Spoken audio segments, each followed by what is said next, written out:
Hi everyone, welcome back to Banu Samee kitchen. நாம இன்னைக்கு என்ன ரெசிபி பார்க்க போறோம்னா ஒரு சூப்பரான கிரேவி தாங்க பார்க்க போறோம். இந்த கிரேவி பார்த்தீங்கன்னா நீங்க 10 நிமிஷத்துலயே செஞ்சு முடிச்சிடலாம். இட்லிக்கு, தோசைக்கு, சாதத்துக்கு, சப்பாத்திக்கு ஒரு பெஸ்ட் சைட் டிஷ்னே சொல்லலாம். பீர்க்கங்க பிடிக்காதவங்க கூட இந்த மாதிரி செஞ்சு கொடுங்க. அவங்களே விரும்பி கேட்டு வாங்கி சாப்பிடுவாங்க. வாங்க இதை எப்படி செய்யலான்றதை பார்க்கலாம். வீடியோக்குள்ள போறதுக்கு முன்னாடி மறக்காம சப்ஸ்கிரைப் பண்ணுங்க அண்ட் பெல் ஐகானை கிளிக் பண்ணுங்க. 500 கிராம் பீர்க்கங்காயம் எடுத்துக்கோங்க. இதை வந்து கட் பண்ணிட்டு தோல் எல்லாத்தையும் சீவிக்கோங்க. ஃபுல் தோலையும் சீவாதீங்க. கொஞ்சம் தோல் இருந்ததுன்னா நமக்கு சாப்பிட்றதுக்கு நல்லா இருக்கும்.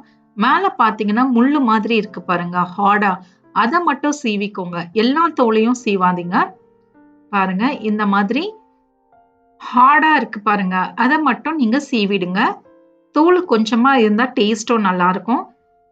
தோல் எல்லாத்தையும் சீவிட்டு இதை கழுவி இதை நம்ம சின்ன சின்னதா கட் பண்ணிக்கலாம். ரொம்ப சின்னதாகவும் கட் பண்ணக்கூடாதுங்க. இப்போ நான் காட்டுறேன் பாருங்க. இந்த சைஸ் அளவுக்கு கட் பண்ணிக்கோங்க. ரொம்ப மெலிசா கட் பண்ணீங்கன்னா எப்பவுமே பீர்க்கங்காய் வந்து குழஞ்சி போயிடும். ஓரளவுக்கு குண்டா இந்த மாதிரி கட் பண்ணி எல்லாத்தையும் கட் பண்ணி ஒரு பக்கமா எடுத்து வச்சுக்கோங்க. நாம இப்போ கிரேவி செய்ய ஸ்டார்ட் பண்ணலாம். ஒரு கடாயை எடுத்துக்கோங்க.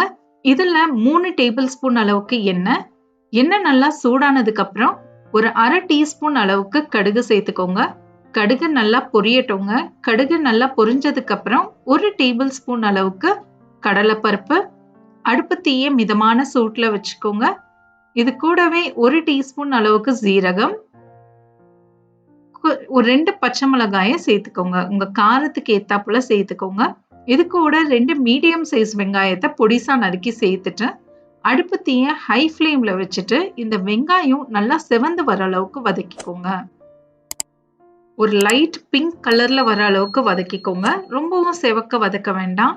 ஏன்னா அப்பதான் கொஞ்சம் கிரேவியாவும் இருக்கும் நமக்கு. பாருங்க இந்த அளவுக்கு வதக்குனா போதும்.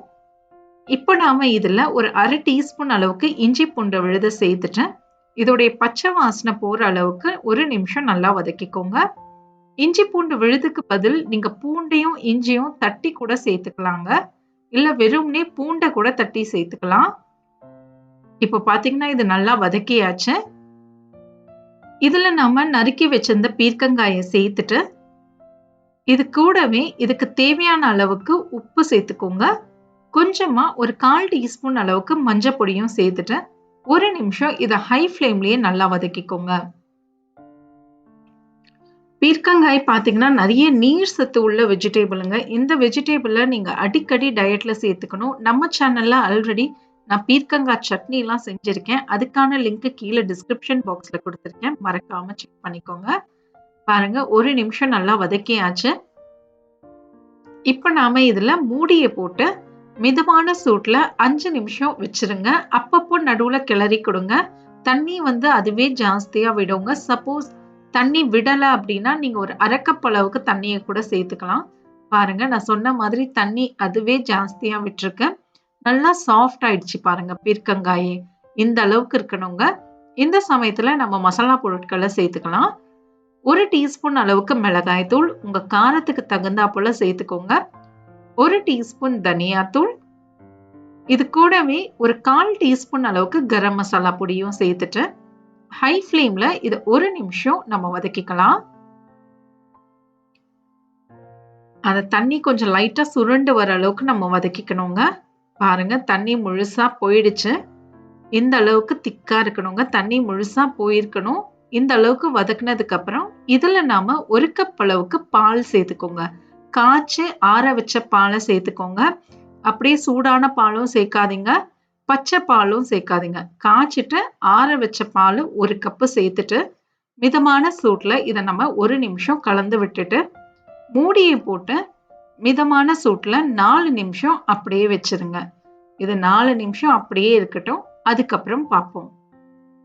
ஒரு எக்ஸாக்ட் 4 நிமிஷத்துக்கு அப்புறம் ஓபன் பண்ணி பாருங்க. என்ன அழகா மேல மிதந்து வந்திருக்கும். கிரேவியும் நமக்கு திக்கா சூப்பரா இருக்கும். உங்களுக்கு கிரேவி இன்னும் கொஞ்சம் தண்ணியா வேணும் அப்படின்னா இதுக்கு முன்னாடியே நீங்க இறக்கிடலாம். எனக்கு சாதத்துல வச்சு சாப்பிட்றதுக்கு கரெக்டா இருந்தது. இதே அளவுகளோட நீங்களும் ட்ரை பண்ணுங்க. உங்களுக்கும் இது சூப்பராகவே வரும். இது ஒரு வாட்டி செஞ்சு பாருங்க. வீட்டில் எல்லாருக்குமே ரொம்ப பிடிக்கும். ட்ரை பண்ணி பார்த்துட்டு எப்படி வந்ததுன்றதை எனக்கு கமெண்ட்ஸ்ல சொல்லுங்க. மறக்காம சப்ஸ்கிரைப் பண்ணுங்க அண்ட் பெல் ஐகானை கிளிக் பண்ணுங்க. இன்னொரு வீடியோல உங்க எல்லாரையும் நான் பார்க்குறேன். தேங்க்யூ ஃபார் வாட்சிங்.